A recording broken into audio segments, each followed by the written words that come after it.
All right, good afternoon, everyone. Welcome to the Monday, September 5th edition of the MMAOB Daily Podcast. I'm your host, as always, Adam Martin. Joined by my co-host here on Mondays, Mr. Big Marcel. Marcel, I don't know if it's a holiday for you guys. It's a holiday here. It's called Labor Day. So it's American and Canadian holiday, I know for sure. I guess you guys don't celebrate it, huh? No, man. It's another holiday here. No worries. Yeah, so I had the day off work, which was nice. Spend it with the family. And now I'm here with you, Marcel, recapping UFC Paris. And of course, we're going to preview UFC 279 today as well. But that's on the next podcast at 6. But we're going to recap the Paris card, Marcel. We'll talk a little bit of a Contender series that happened this week as well. But how's everything with you, man? How was your weekend and how are you feeling?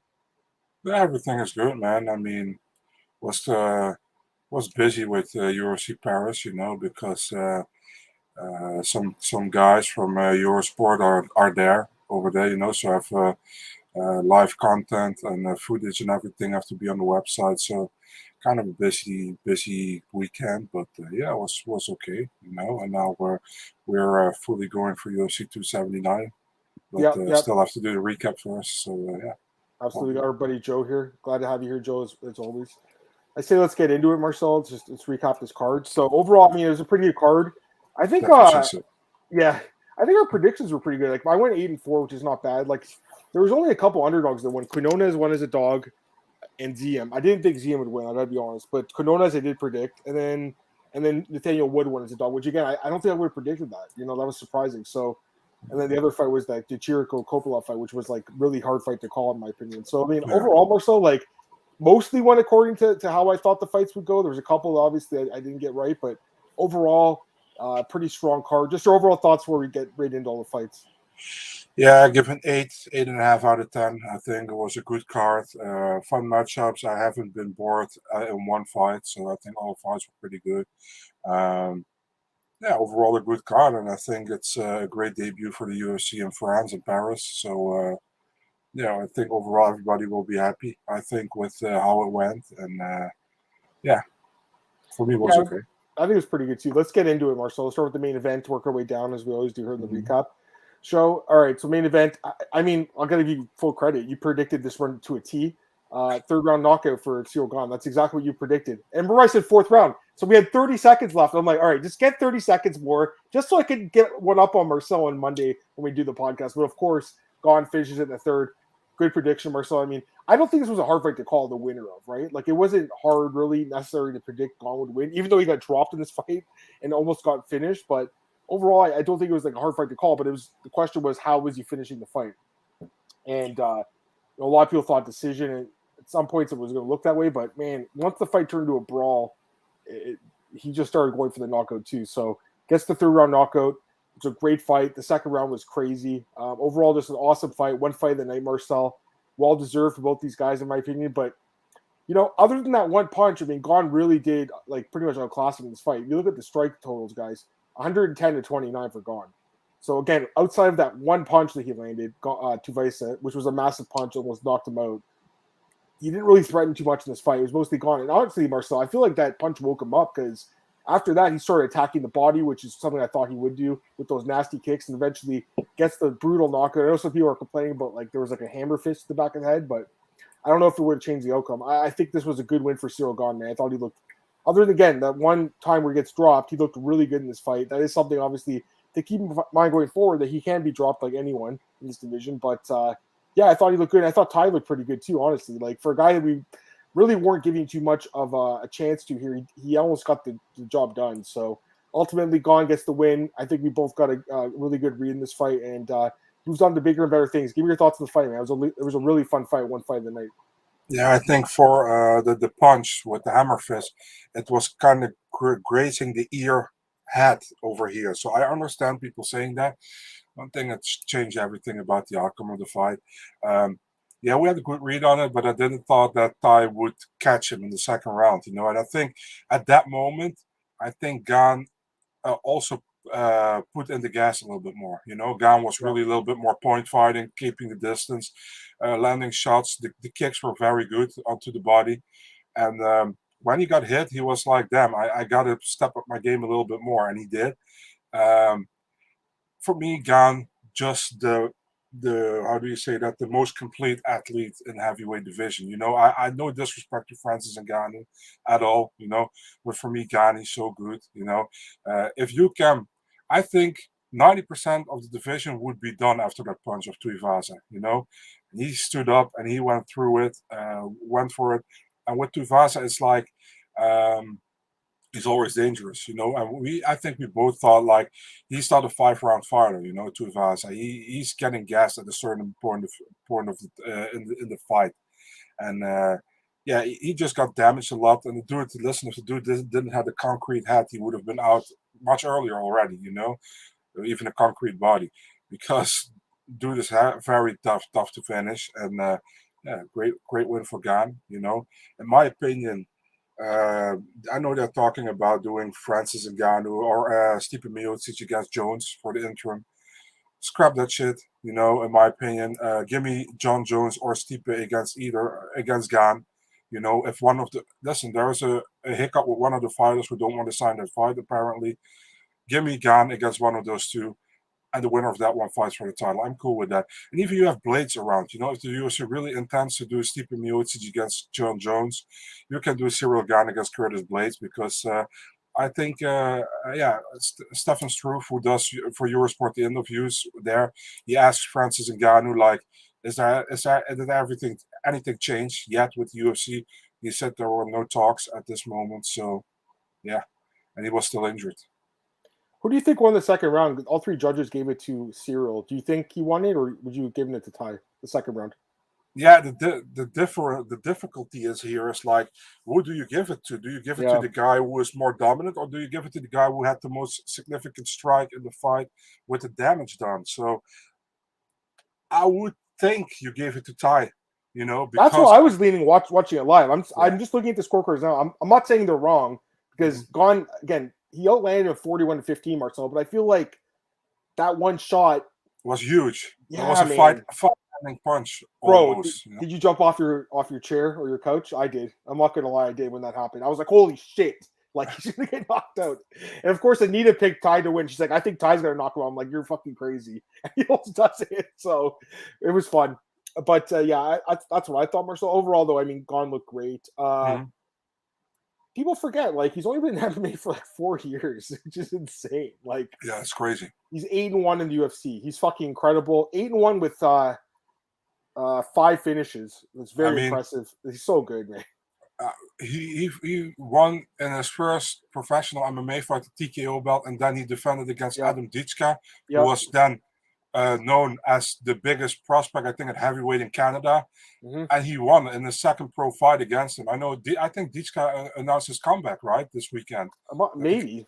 Yeah, I saw that somewhere on Twitter. I think Nolan retweeted that from somebody that he's announcing his comeback. So, but that was the big prospect in Canada, I remember, for heavyweight, and everybody was like, "This guy can come to the UFC," and then Gane defeats him in a second pro fight. It's crazy, I remember Gane getting signed to fight in Uruguay, I think, against, who did he debut against? Against Bibisau, against that Rafael Pessoa guy, I think.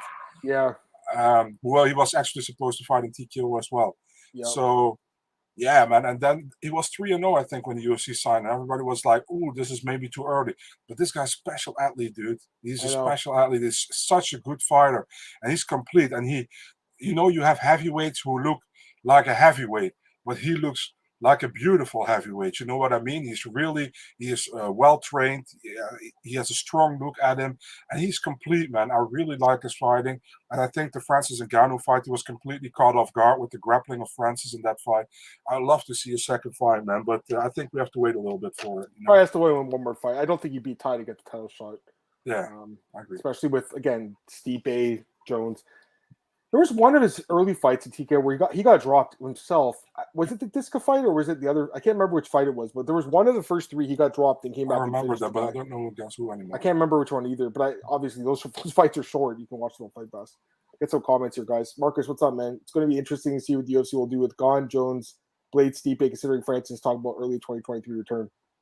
If I'm Francis, I'm trying to fight John Jones. I mean, I feel like that's the money fight. Yeah, for sure. But I mean, guys, like Jones hasn't fought in 2.5 years. literally is in my opinion the greatest fighter of all time. I really think he is. Used to have a poster of this guy in my room. Back in the day when you go to the UFC cards, they would give you a poster. I don't know if you remember this, but they gave you like a poster to take on. So I had the poster with Machida and Jones in my room for years, which was awesome. But I mean, like the guy doesn't fight anymore. He's more of a keyboard warrior. What's up? I have still the Jones Belfort poster hanging over there. So that's awesome. I mean, I was at that fight. Dude, he almost broke his arm. Like it was pretty crazy. What's up, Gorilla? How's it going, man? Glenn, what's up, man?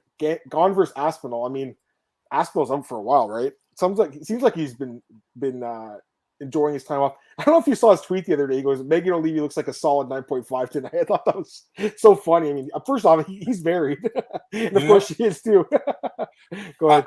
I respect Aspinall a lot, guys, and I think he's a big talent, but yeah, Gane deserves a higher ranked fight at this moment, man. In my opinion, it's difficult because he's number one contender, I think. But yeah, exactly. That's the problem. He's going to fight behind himself. Like, he doesn't want to fight Blades. I'm going to mention that too. He said, "I don't want to fight Blades." Do you think it's because of the wrestling, or just because he's 2 spots behind him? Like, why is he saying go to Blades? Yeah, I don't know, man. But I would say Blades would be my third option for Gane if Jones or Miocic don't want to fight him. You know what I mean? Right. For Aspinall still has to get healthy first. Yep. And as much as I like the guy, it was an L against Blades. I know it sucks, because it's not a real loss, but it's an official loss. So he has to win first before getting that step up to somebody like Gane for me. You know what I mean? That's no disrespect at all. No, I don't think you are. I think you're right. Say Gane, he doesn't want Blades. We'll take Jones and Stipe. Is it because of the wrestling? Is that why he doesn't want to fight him? Is that the reason? Like, or is it because he's ranked lower than him? Because he's going to fight anyone ranked lower. If that's the reason, that sucks. I think he should. Like, who's he gonna? Like, I mean, if the UFC's like, "Hey, you're fighting Blades," how is he gonna say no? He's not the champion. Yeah, he has no right to really say no. And I love Ciryl Gane. I'm just saying, like, how is he choosing his fight right now? He beat Tai. He beat the guy who he was supposed to beat. Now he's gonna fight a guy in Blades. Maybe that'd be a tough fight. I still think if I'm him, obviously I'm pursuing Jones or Stipe or even Francis Marcel. I mean, why not just try to shoot your shot, right? Yeah. It just depends on what the UFC does with Francis, really, because like. If he fights Jones, then Stipe will fight Gane. And if Francis fights Stipe, then Jones could fight Gane. But I feel like Francis will want to fight Jones too, right? Like they're all going to want to fight Jones, even though he hasn't fought in forever because he is the biggest fight there. Even though Stipe is the greatest heavyweight of all time, Jones is the greatest fighter of all time. That's the fight everyone wants. If I'm a fighter, that's the fight I want. But I just think it's strange that he singled out Blades and said, "I'm not fighting this one guy." I just thought that was a little weird. I don't know. Me too. But you're now in French territory as well, so you can make a big pay-per-view with Gane against Ganu next year. And especially if they go back to France and do that. Yeah, exactly. Agreed. Or even UFC Africa. If they did that, imagine that fight headline. Because, like, I've been waiting forever for this UFC Africa. I wonder where they're going to do it. Where, in South Africa? That's what I was thinking, because, again, all those guys are from there, like that Simon guy and Duplessis and a few other guys. But, like, Nigeria has a lot of really great fighters in Cameroon. It's just, I don't know. You got to think about Marcel, like how much money the people there have too, right? Yeah. Like they're going to go to a place where people have money. Mm-hmm. I don't know. I mean, I would assume South Africa probably has a little bit more money, right? That's why I think South Africa, yeah.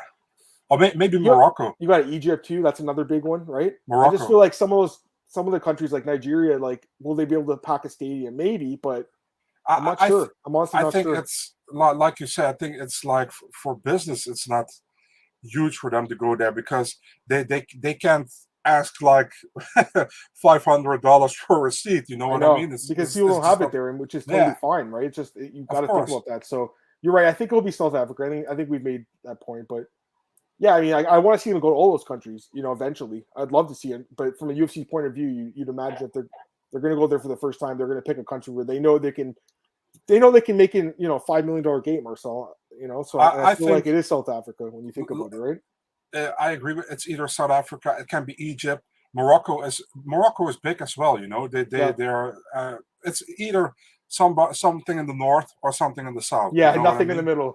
Yeah, unfortunately. Let's get some more comments here, guys. What's up, Andy? What's up, fellas? Where do you think Whittaker goes from here? Is he has numbers? You move up. Talk about him in a second because we're going to break down the fight one sec. Gane versus Aspinall, I'd lean Aspinall. I mean, it's hard to say at this point because of that knee injury. Like, he's such a great fighter, but I mean, Gane's amazing, man. He's so great. That would be a great fight, though, guys. I'm with you, too. Like, two of the best young up-and-coming guys. It's the weakest heavyweight division. Hey, what's up, Sweet Time?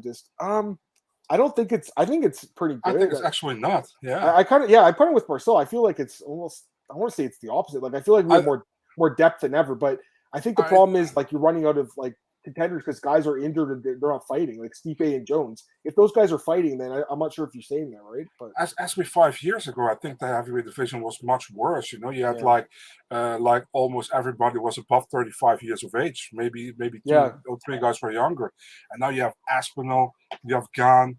You got Pavlovich, who got a big win over Lewis last time. You got what's his name again? Dawkins. I know he lost recently, but still he's younger. There are guys, you know, and now you got that dude coming off the Contender series where I'm really high on Waldo Cortez Acosta. You know, but those are guys who still have to prove themselves. You know, but there are some guys who are really fun to watch. You know, and I think back in the day, I mean, there are still guys like Shamil Abdurakhimov are in the rankings, which I'm like, you know, so and you got Jilton Almeida now who's trying to get at heavyweight as well. But this fight next is 220 pounds is for him. So I don't know what his plan is, you know, if he goes back to light heavyweight or he wants to stay at heavyweight. But he can be a contender there as well, I think. So there's something coming, I think. You know. Fair enough. Time zones matter more than for UFC Africa. Really awkward to get. That's a good point too. Jones come back. Stipe Tuivasa versus Pavlovich. Actually, that's a good fight. Tuivasa versus Pavlovich would be great. Converse Blades. Gane's not fighting Blades apparently, but the fight makes sense. The fight does make sense. UFC Africa, if it is South Africa, it's the same time as Paris. It is, yeah. So it's interesting. Okay, let's get to the next fight here. As we just alluded to, Robert Whittaker defeats Marvin Vettori. I mean, we both called this one really well too. I don't think it was the most hard fight to call, right? Whittaker gets the decision win. I think that was like the most likely outcome, and that's exactly what happened. I thought you had your doubts, right? You had your doubts, but you know what? That's fair. You're right. Now that I think about it last week, just because Vettori, he is a good fighter, right? But he got out of class in this fight, Marcel. Honestly, in my opinion, like he didn't have anything for Whittaker in the fight. Not at all. Yeah. I just wanted to be safe, so I said decision either way because it was like it was actually cheaper odds at that point we were talking about last week. It was going to decision either way, but I mean, I just think Whittaker he just had his number, man. He was fast, way faster, landed more than double the amount of strikes. He actually even had a takedown. So, like, I thought he looked great. I mean, it's just in a tough spot, right? Because he's lost twice to the champ. Now, he has talked about 205. Someone else mentioned that just now. I don't like that move for him. I'm going to be honest with you right now. I just think, man, when you go to 205, Marcel, like those are some big boys there. You're fighting guys that are Johnny Walker's 6'6" guys. He's not going to do that. I don't think he'll do it. He's only talked about it. He mentioned it. Yeah, we asked him in front of the Eurosport cameras. Like, he's like, no, I'm not going to go to 205 anytime soon. I want to stay at 185.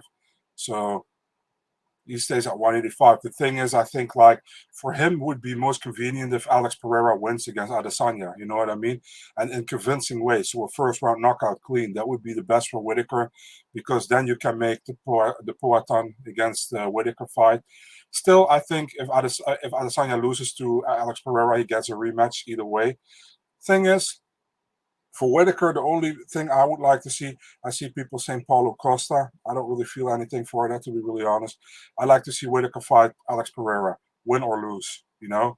I think that's a great fight. That's a new fight. I like that.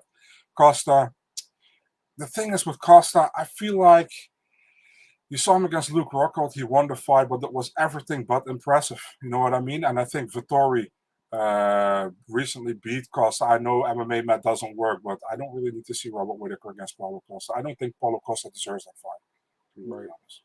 Right. That makes sense. I just want to get this comment because I feel like maybe we were uneducated when we were talking about this.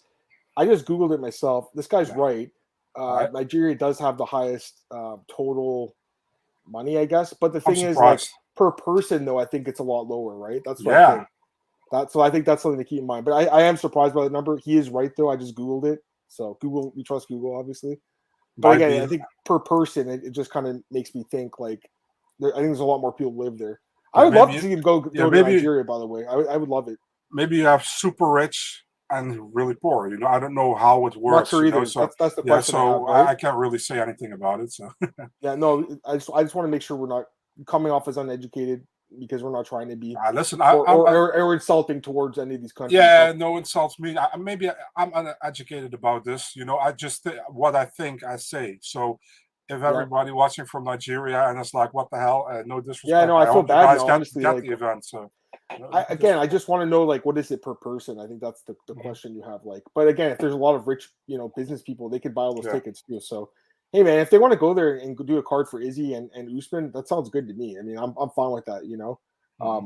But yeah, I mean, I think second is South Africa, right? Or Egypt and South Africa. I mean, those are places we mentioned. So we were right about a lot of them, just the one we were wrong about Marcel.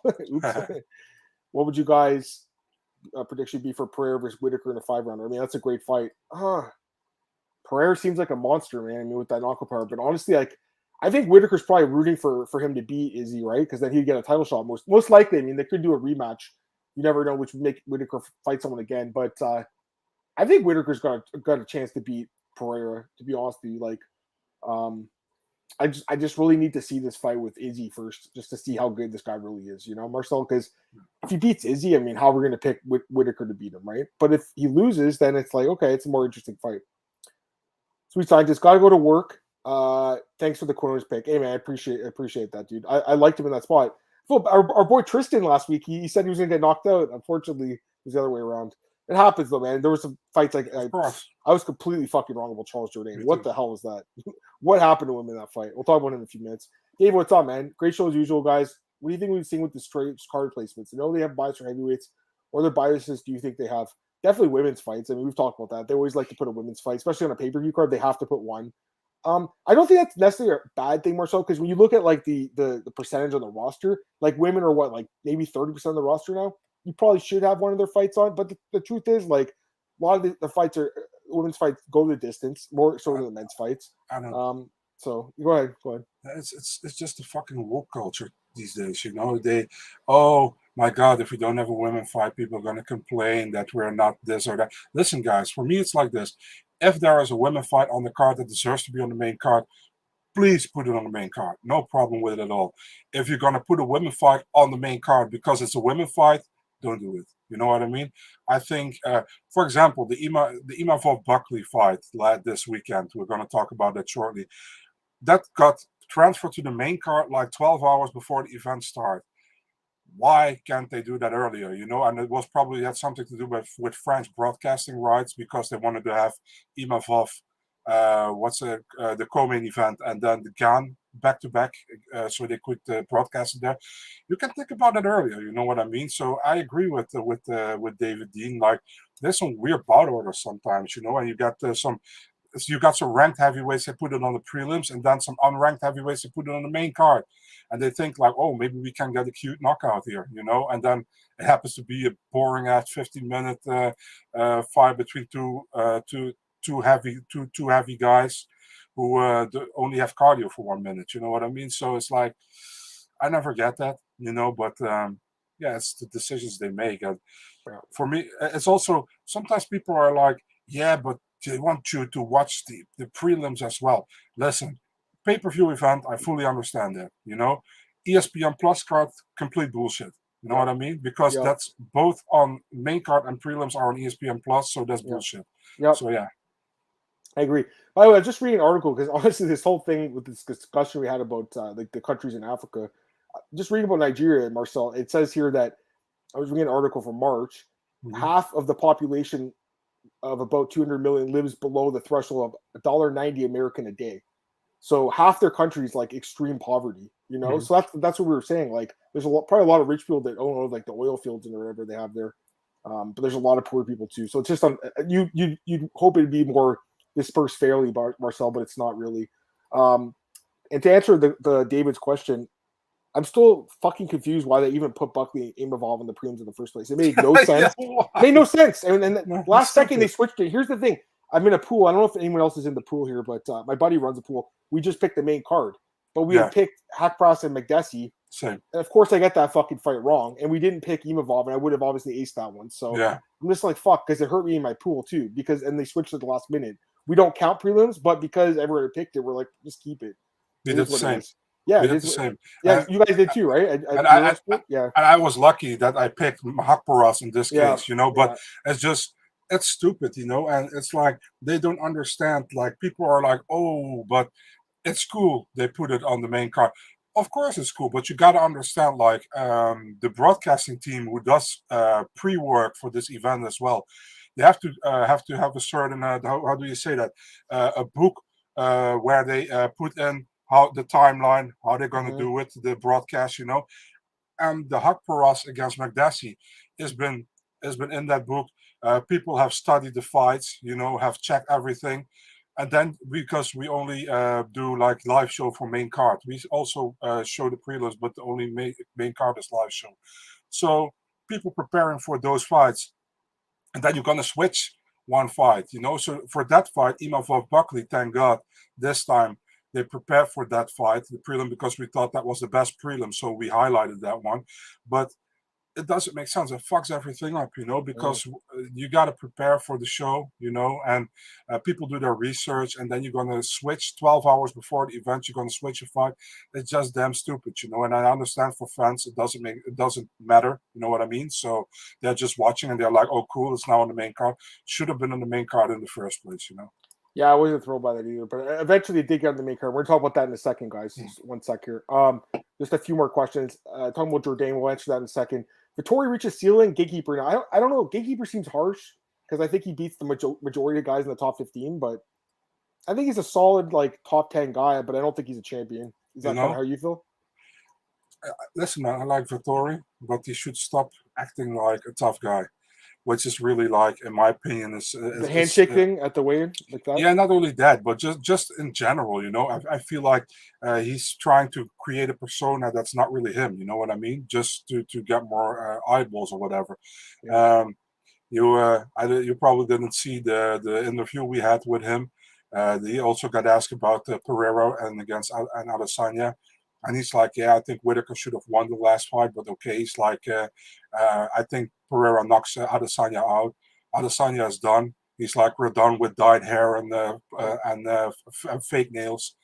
He was really going hard at Adesanya, and I was like, dude, I understand his frustration about Adesanya, but still, I mean, I like him as a fighter. And I don't think that he is the persona he tries to put on. He tries to do. He goes too hard with it, and I don't buy it. You know what I mean? I think it's kind of a fake thing he does. And if he would drop that, he would be much more likable, I think. And I think he's a good fighter. You got to see like this. Like Adesanya is like the top of the game in the middleweight division. And right next to there's Robert Whittaker, and then nothing is there, and then all the other guys are coming. You know what I mean? So yeah, there's nothing bad to lose against Robert Whittaker, but it's just like, it's so cringy what he does all the time. It's just, and it also doesn't work for him, in my opinion. But yeah, whatever. It's just my opinion. I wouldn't mind if he fought Cannonier because Cannonier is an opponent. I mean, that was good. Fight. Yeah, it's a good fight, right? Like the only thing is, it's in October. It's in a month. Or sorry, yeah, it's in a month. It's next month. We're in September. I think he takes it if they ask him. Maybe, but do they push it back? Because apparently now the main event is Alexa Grasso and yeah, it's is that correct? No, okay, it's just because UFC Stats has that up now, by the way. Yeah, true. And that should not be a main event. I mean, it's better than Aspen Ladd and Norma Dumont, but not very much. Okay, let me get some other comments here, guys. There's a few other ones. Prayer, Whittaker, 5 rounds, big cage, reap all day. I mean, probably, but again, I want to see this fight lazy first. Oh, this guy's asking about Imavov versus Muniz. I think that'd be a great fight. Or Duplessis. Both those fights they make a lot of sense. Imavov shouldn't have had to fight an unranked guy in this fight. I think Buckley's great, though. I do think Buckley's like borderline top 15, so it's not like it was like egregious by any means, but he deserves a top ranked guy at this point. I think they put Buckley and Imavov on prelims to get people to watch prelims. I mean, they moved it to the main card, so their plan didn't work. That's all I'm going to say about that.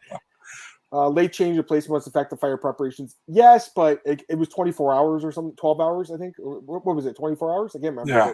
It's not like it was an hour before. Half a day. We've seen in like other fights, like they have swing bouts in PFL where guys are, or Bellator even, Marcel, where they're waiting around to see if a fight's going to happen. Bro. Those swing bouts are so bad for the guys. Where is it? Bellator. Do you know Ilyas Boulait? No idea who he is. Sorry. He was supposed to fight on the prelims, and that was like, I think it was 6 p.m. Yep. The prelims ended at 6 p.m. And there were like 13 prelims within 4 hours. He was the last prelim. So after the 12th prelim, they're like, yeah, sorry, guys, we're going to the main card. And he's like, okay, yeah, you have to go back. But we tried to put you in, and it was like a Paramount card and an American card, I think, two cards, two main cards. So we tried to put you in. He's like, okay, cool. So after the first and second fight, which were finishes, they're like, no, we have to commercial break. We can't put you in there. So they go further and further. Dude, I don't kid you. He was in the cage 1 hour 30 a.m. at night. They asked him 3 times to stand ready, to stand by, and they said to him like, no, you can go back. So he went back to sleep. he was supposed to fight around 5:30 p.m. and he was fighting 1:30 a.m. The only post-limb of the card in Ireland was in Dublin. It's crazy. Right. Yeah. Let's get through this card. Sorry, I'm talking so much. No, it's okay. I'm just looking at the card. We still have 10 fights to talk about. Yeah, I know. I was talking about Imavov and Buckley. It was a really good fight. I think maybe until the main event, this was the fight of the night. This was a great fight. Buckley looked good as usual, but Imavov looked even better, especially those first 2 rounds. He really controlled the fight. 3rd round got tired. Buckley was going for it. I respect Buckley, Marcel. He was going for the knockout. He was trying his best. Couldn't get it done. I was yelling at him to throw that kick. I'm like, throw that spinning hook kick. Like, just try it. Like, why not? Didn't do it, but gets the win for Imavov here. Another win for him, Marcel, and he's 4-1 now in the UFC. And I think he's very good. I think both guys are good. This was a good fight between 2 good fighters, but Imavov's proved he's even better. Guy just mentioned Andre Muniz. That fight's good. Duplessis would be a good fight. Any of those fights are good. I know you like him too, Marcel. We're both high on this guy, right? Like, he's solid. True, but I think he fought way too emotional, man, against Buckley. Buckley got under his skin for some reason, and he was kind of like almost at a point like Mark Goddard was like, dude. Yes, Goddard was not thrilled with him in this fight. I'll say that. Yeah. So I was like, chill out a little bit, He got the first 2 rounds because he just has he's strong, but he also has a higher fight IQ. He can take Buckley to the ground if he wants. 3rd round, he got a little bit tired and he got hit by Buckley. He won the first 2 rounds. So what can you say? 3rd round was close. And he won the fight. Good win in front of his home crowd. Yeah. And pretty much what we expected. I think we both respect Buckley a lot. Yep. But Imavov just a highly ranked fighter, I think, and a big talent for in the future, man. So yeah. Imavov top 5 worthy, not yet, but he could be. He's very possible. Good. Yeah. What if Buckley had a real team behind him? Is he just eliminating? He always has it. It feels like he's got different coaches every time he fights, doesn't it? It feels like. I think he always has Charles Johnson with him, right? His hype man, eh? Energy. No, the flyweight guy. Yeah, I know. All right, let's get to the next fight. Roman Kopylov knocks out Nassourdine. I honestly had no idea what was going to happen in this fight. I mean, I felt like it was pretty competitive. 2 of the judges had it 2-0. Kopylov, 1 had it 1-1. How did you have it? Do you remember how you had it? I had it. I think I had a 2-0 Kiriko on 1. Yeah. No, I'm looking at the second round. It was 21-21 in significant strikes, literally tied. So I think the argument's there for either. Obviously, Kopylov won the first and then knocks him out in the third. He looked good. I was honestly happy there was a finish in the 3rd round because this was going to be a split decision all over. Exactly. In my opinion. Yep, it was. The scorecards. It would have been probably, but Kopylov gets the knockout. First win in the UFC for him. It's a good win for him, right? Like, he needed to get a win. Now, let me ask you, does the Ciryl get released because he's 1-5 now in his last 6? Do you think they release him or do they give him one more? I think they release him here, man. He lost to a guy who had 0 wins in the UFC who didn't look good at all so far. So I think he's gone. I don't hope so because I like the Kiriko, but the thing is, like, Roman Kopylov got that Chase Hooper look now, right? So I don't know. But I think the Kiriko is gone, to be honest. He's 4-7 in the UFC. I mean, it's not good, but he does have a win over Buckley by knockout. He also has a win over Julian Marquez, who's good. So he's got 2 good wins on his resume. That's the thing, right? And his fight with Kevin Holland was close, and fight with Cummings was close, and Muradov. That's kind of why I thought he could win this fight, but he gets destroyed again. So with another knockout, 2 straight knockout losses.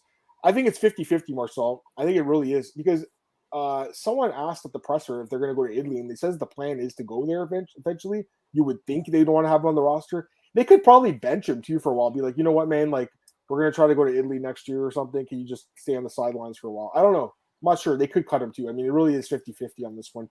I wouldn't be surprised at all if I see what's like a UFC roster watch have him on the next cut list. Go ahead. It's almost like a Faraz Siam situation, right? Yeah. for sure. If Jourdain's lost Canadian MMA on a downward spiral, I mean, I don't know about that, but it's not like where it used to be. How's it going down? Doing good, man. Glad to have you here, buddy. Gone doesn't want to fight Blades because he wants the belt. He said he would fight Blades for interim belt. Okay, that's interesting. I just saw he said he wouldn't fight Blades. He just basically said he wasn't interested, but that kind of makes sense. Yeah, I mean, they might do another interim belt heavyweight. It'd be kind of crazy, right? But I mean, it just depends on when Francis comes back. Next fight here, William Gomi defeats your boy Jaro Aarons. That third round, that triangle was very tight. I know you were probably like, holy shit, he's gonna get him. I thought he had him, man. I gotta be honest. I'm surprised the guy managed to wiggle his way out, but Gomi gets the win. I mean, I feel like that was a pretty clear decision for him. But any thoughts quickly on this one? Yeah, man, I think first round was clear for Gomi.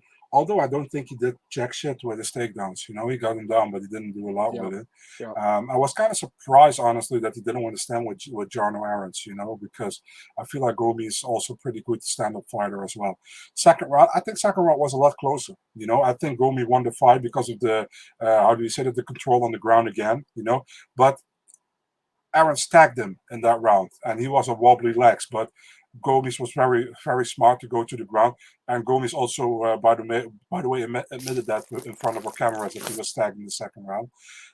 Third round, I think Aarons won the third round. He didn't look good. He almost had him, but not close enough. And I think 29-28 for Gomis was the right call in my opinion.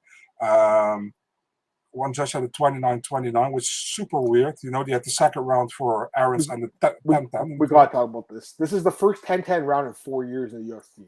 Super weird. I don't agree with it. I got to be honest with you. I think, again, if you're a judge of this level, you got to find the small edges that give a guy a round or not.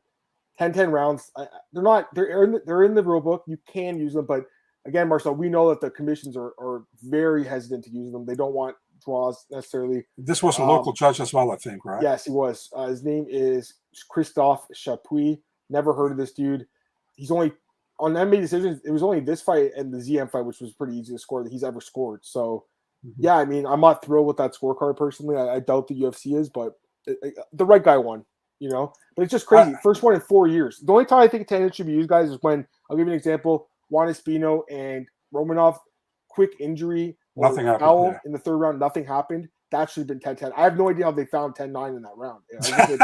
And I'm like, have we had 10-10? And then obviously I looked at MMA decision. It's been 4 years. And the crazy thing is, Marcel, last card there was a 10-10 round. Tai Tuivasa actually headlined that card against Dos Santos. So he's headlined the last two cards with 10-10 rounds, which is pretty crazy. So the thing is, I think the first round was easy to score. I think the third round was pretty easy to score. The second round was a little bit closer, but still Gomis.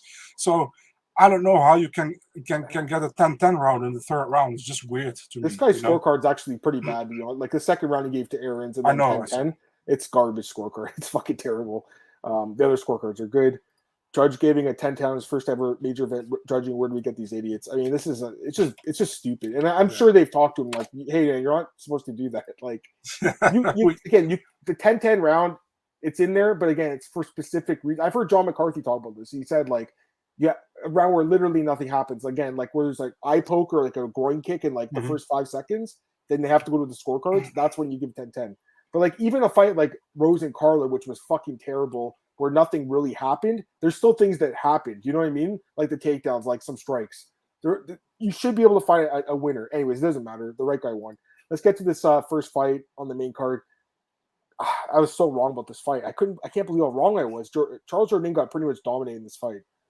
I'm just shocked. And listen, I know Daniel Wood's a good fighter. I bet on him a lot in his UFC run, but I thought this fight at featherweight against a legitimate featherweight in Jourdain, who looked great in his last fight. I know he lost on paper, but he looked great against Burgos in that third round.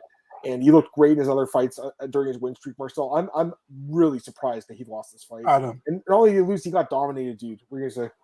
Where was the Jourdain that fought Burgos? What the hell happened to him in this fight? I don't understand. And honestly, all week he was kind of acting a little weird. Don't you think? His tweets and stuff were a little strange.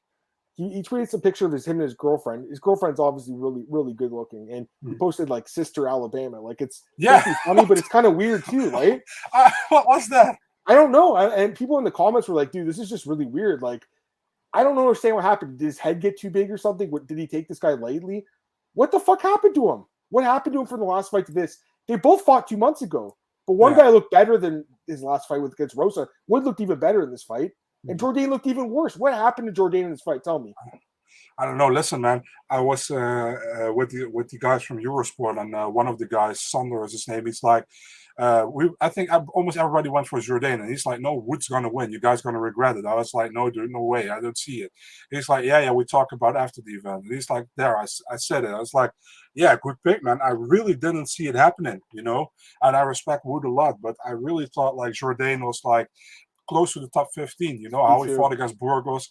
So I was really convinced he was going to win here. But damn, dude, Wood, since he went to 145, he's looking solid, man. Maybe this is the vision for him, and I'd like to see what's next for Wood, because I was impressed with how he made Jourdain look. So, yeah. Jourdain's minus 500 now in the UFC. He's 4-5-1. I can't believe that. Like, he's such a good fighter, but his record in the UFC is not good. So, yeah, I mean, I obviously overlooked Wood in this one, but I really thought Jourdain would win. I'm surprised, and that'll happen sometimes where you're just completely wrong about a fight, and this was one of them. Yeah, Jourdain started to believe his own hype. He certainly did. Jourdain was one of the biggest disappointments in the card. He looked fucking terrible. I don't understand. Wood was the better fighter. He really was in this fight. 100%. Would a fight away from top 15? Yes, I think so, because the winner of this would have got that next step up. Nathaniel Wood landed 97 significant strikes in this fight. He landed 97 against Rosa, the exact amount of strikes. That's pretty crazy. But again, he also had 5 takedowns. I was surprised how easy he got those trip takedowns. Yeah, those takedowns, yeah. Bro, it was just a weird fight. Like, there was a lot of in-close fighting. I just thought Jourdain fought really stupid in this fight. I just got to be honest. Like, it probably wouldn't have mattered. Wood had him on the grappling too, but on the stand-up, I thought Jourdain would be more effective, and he wasn't. This fight just didn't go how I thought it was going to go. I don't know. Jourdain was just a little bit off this week, in my opinion, but it happens, right? Maybe he just had an off week, Marcel, or an off night. Maybe he's not bad, but he looked bad in this fight. I mean, we don't know what happened behind the screens, right? So you never know. You really never know what's going on going into the fight. Let's go to the prelims here. Abbas Magomedov knocks out Dustin Stoltzfus with front kick and punches. Phenomenal finish. Gets a bonus, well-deserved bonus for Abbas. I hope they can get it back in there quickly. I don't know if there's still spots on what's that card? The Abu Dhabi card? I don't think so. That's pretty full. I was going to say, because it'd be nice to get him on that card, wouldn't it? It'd be great too. But yeah, he still has those visa issues, right? So yeah, that's what I'm saying. And there's not too many foreign cards. I don't know if they're in Sweden. I don't think they are, right? So I don't understand this. They're going to Abu Dhabi for the annual pay-per-view event, which is on Abu Dhabi prime time. Why not do 2 or 3 events that we talked about this? They should do a fight night too. On like a Wednesday or something, right? It's so stupid. Why don't do it? You have so many fighters that have visa issues. You want to see fight. Do it. You still can do it. I think. They probably could add another card, but they're not going to at this point. They should though.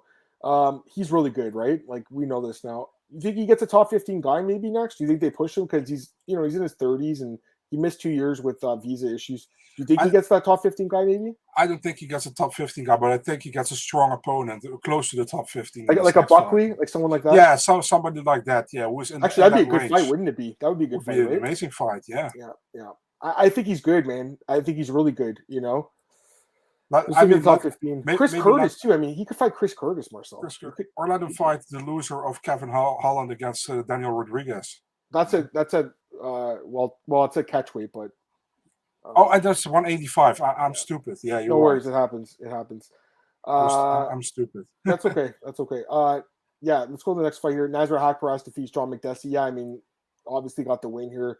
McDessie, actually, the strikes say he landed more strikes in the fight. I don't know. Like, I mean, I do think the stats are always important to look at, but watching this fight, it sure didn't seem like that. And I'm someone who had a ticket on McDessie.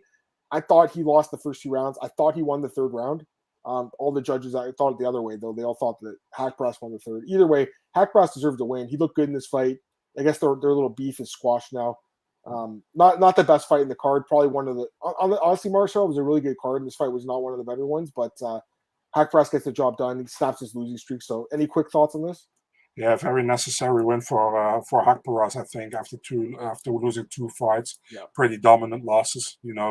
And I think he looked good in this fight. He looked better than in these fights before. McDessie, he was I think he won 5 of his last 6. Didn't look really good in this fight. It was still competitive, don't get me wrong, but I think Haqparast deserved the win, and he got the win. So, yeah. Yeah, absolutely. Let's go to the next one here. This to me was another big surprise. This and Jourdain, I'm shocked how good Faraziem looked. He's never looked this good in his fight. This is his best performance in the UFC. He gets the job done over Michael Figlak, undefeated fighter.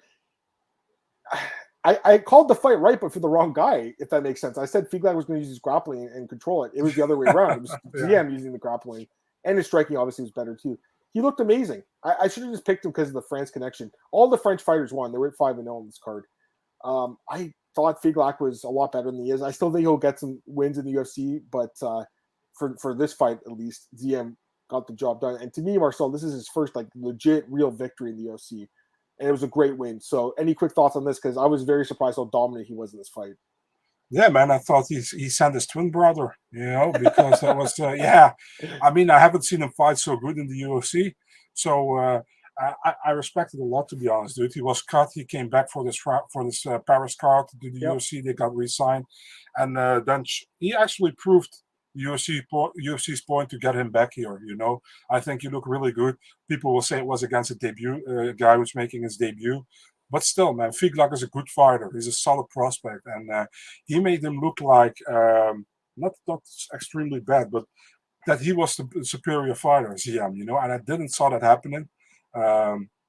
Great win for Faraziem, and like you said, in my opinion, also his first 100% legit win in the UFC, because the Van Romini fight should have been probably a draw, and I still think he didn't beat Milwaukee. I'm with you. I completely agree. Benoit Saint-Denis, another guy gets a bonus here. Just really good win over Gabriel Miranda. Looked great. It was a fun fight. It was a slugfest. Get the knockout in the second round. 3 knockdowns in the fight. He had pushed his wedding up earlier, or he moved it up earlier to fight in this card. So a lot of respect to this dude. Marcel, man, considering it was actually less than a year ago that fight against Zaleski took place. And man, that's the kind of fight where you're like, okay, this guy's going to need like a year or two off. Like that guy, what's his name? Mike Davis, and what was his name? Thomas Gifford. Of those fights where you just think the guy needs a long time off. Came back earlier this year, got that win, now gets another one. He's looked great lately. Found his weight class at 155. I thought he looked great. Quick thoughts on this? I mean, his opponent's not a great fighter by any means, but it was a great performance, right? Also, take in mind that he was also in front of a cameras, and he was saying I only trained for 3 weeks for this fight because I got injured during camp. And he's like, I wanted to be on this card. I still had my marriage 1 week ago. And I want to be on this card. So he pretty much was stiff in the first minute. He's like, I didn't know what to do. I was so overwhelmed with the crowd, because apparently he got the biggest cheer from the whole French crowd when he started. He was the first French fighter on the card. So he was stiff for the first minute. He said, but after that, I let it go. And good fight for him. I think Miranda started well. Well, but Cindy took over, and he got the win. And man, he had a nasty injury on his toe, man. It split, I think. Yeah, so looked like tomato ketchup. Great win for him. And I mean, what a comeback after that beatdown he got against Zaleski dos Santos. Made the good call, went back to 155. Pretty much destroyed Nicholas Stoltze, and now he got a great win over Gabriel Miranda. So, looking forward what's next for him, man. Yep, you look great.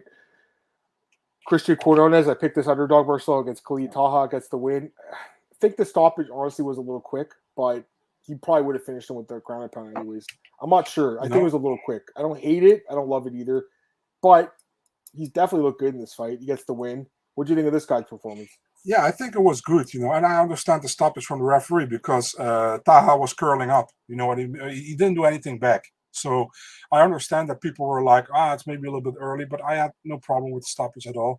I think for Taha, might be his last one. I wouldn't be surprised. I would hate to see him go, but I think he's a fun guy. But still, Quinones good. Do you actually know if Christian Quinones is a brother of Jose Alberto? Yes. That they said it was his brother. Yeah. Oh, I didn't even know. Okay, former UFC fighter. We didn't mention that last week on the show, but yes. And his brother actually had 5 wins in the UFC, but I never thought he was very good, to be honest. Remember, when they let him, he fought O'Malley as well, right? Yeah. And they made him fight O'Malley because he had a great record. But we all know that record wasn't that amazing, against great fighters. But if you now look at it, actually, they got the same eyes, both Quinones, if you think about it. They both got that angry look. So, yeah. I didn't know they were brothers. So I think his brother's pretty good, Christian. I think he's not bad. Yeah, Like, Christian's legit. Yeah, he's a good prospect. Oh man, Figlak was not good for a lot of people, man. I think he lost for a lot of people. That's fair, McLean. I thought he looked so good in the Cage Warriors, but again, it's a difference between the Cage Warriors and the UFC, right? Mm-hmm. First fight on the card: Stephanie Egger submits Aileen Perez. Aileen Perez, she had her moments in the fight, but Egger with the judo, honestly, it was just dominant with the judo once she got the fight to the ground. Marcel Perez, classic example of why you don't look ahead. You have to stay focused on your current opponent. This girl was busy shaking her ass at the weigh-ins. She was talking about fighting Amanda Nunes, and she goes and gets destroyed by Stephanie Egger. Just a classic example of looking too far ahead. Any quick thoughts on this fight? Yeah, listen, man. Aileen Perez, I really like how she thinks. Works? No, not works. Thinks, but it's not all that smart. You know, she's talking shit about every bantamweight pretty much fight which is up. If you look at her Twitter, she's like, "Oh, Amanda Nunes sucks." And then there's a bantamweight. I will kill both these girls. I'm sorry, it's just funny looking back down, especially after a loss. Yeah, but I was like, you can't do that, man. You still haven't made your UFC debut. I picked her because I hadn't had any trust in Egger. But yeah, Egger was just smart, used her judo, her ground game, and finished her a very, very nice bounce back fight from Egger. But you know what was really funny to me? That she had an interview and she starts talking English. I was like, oh, now you can talk English, right? He couldn't do that last time. You was like, I don't understand what you say. All three of her wins in the UFC are by stoppage, by the way. So that's kind of impressive. Obviously, her last fight was quick submission loss. We talked about that last week, but she looked good in this fight. Good bounce back. Overall, I mean, it was a pretty good card. I mean, especially going back through it. There was a couple like low fights, but for the most part, very high level in this card. It was entertaining. Yeah, it was a good card. A good Saturday afternoon card. I wish all the cards were, well, for you it was in the evening, but I mean, I love this time for the cards because I was done at 6 o'clock. I had dinner. I was relaxing with the family after. It was great, you know. Otherwise, you know, the normal cards, I'm staying up till, 1, 2 in the morning and everyone's sleeping, so it's not easy, right? But either way, I mean, go ahead.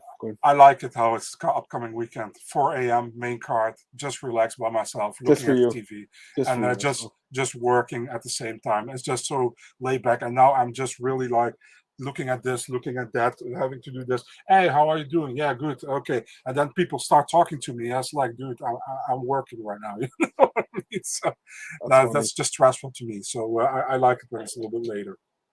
That's good. All right, let's get to the recap of Dana White's Contender Series from last week. We didn't get a chance to talk about that. 5 contracts again, Marcel. It seems like if you win on the show this year, you get a contract to the UFC. Blake Builder, I keep saying his name wrong. Blake Builder knocks out Alex Morgan. Or submits him, sorry. He knocked him down with a punch and then submitted him. He looked good, gets the job done. Victoria Dudakova, she gets a decision win over Maria Silva. Basically, the first 2 rounds of the fight were really boring, but the third round, she injured herself and then ended up dominating the third round, gets the contract. I wouldn't have gave her a contract, dude. Yeah, I'm going to get your thoughts on all the contracts in one sec. Mateusz Rebeski submits Rodrigo Lidio, looked amazing. Cedric Dumas submits Matej Panaz with a standing guillotine, which was amazing. And then Yusaku Kinoshita knocks out Jose Henrique in the third round. Yeah, I mean, they all get contracts, but I'm just not sure about Dudakova. I mean, listen, like Dana White's talking about how she's going to be a future champion and stuff. I think her grappling is very good. I just think that the first 2 rounds were so bad, and then she just basically got a contract because of the third round. You know, so give me your thoughts, man, on the contracts, because you can't argue with the guys who finished the fight, but she was the one that I'm a little iffy about. What do you think? Be honest, you wanted to say penis instead of penis. Let's have a little bit of fun, man. Marcel's 34 years old. No, 33, right? Yeah, I'm 33, man. Just make me older, man. Come on. I'm 34 next week, so that's why. Okay. I'll try to remember you on it. Yeah, I mean, Dudakova, I would probably give her another Contender Series fight. That's what I would have done. But we're already almost at the end of the season, so I understand they want to see her fight. And to be honest, I was surprised, dude, because I think Maria Silva isn't a bad fighter at all, you know, and she didn't look great in that fight, in my opinion. So, and Dudakova still won with an injury, so it's maybe good, but wasn't really impressed. Blake Builder impressed me, I think, with a really good win over Alex Morgan. I should say Alexander Morgan now. not Alex Morgan. I think a good win. Cedric Dumas, really impressive against Matish Penas, but Penas is more of a kickboxer. He came from Glory, right? Still undefeated in MMA, but now fighting a more well-rounded guy. Lost. Japanese guy who I forgot the name from looked good. It was winning until the stoppage where he just finished, but he was already winning the fight, in my opinion. And then was the other guy was Rebeski. Yeah, also good. I mean, good that guy finish. looks like a beast. Like, yeah, and he shouldn't have come through the Contender series, in my opinion. But yeah, good win. I'm with you. All right, that's good for that. Yeah, Johnny had a tough night. He definitely had a tough night. Back to back tough nights. You know, I was on a show like with him and Nick. I want to say it was it was 2 months ago because I did the Armin and it was 3 months ago. Jesus, time goes by quick. I did the Armin and Gamrock card back in June. Now that I think it was, yeah. And he was really nice to me. So I don't want to say anything negative about the guy because honestly, Marcel, for me, it's like when people are nice to me, I always remember that. And he was very nice to me. But I mean, his picks have been not very good lately. I know people are going after him hard. Go ahead.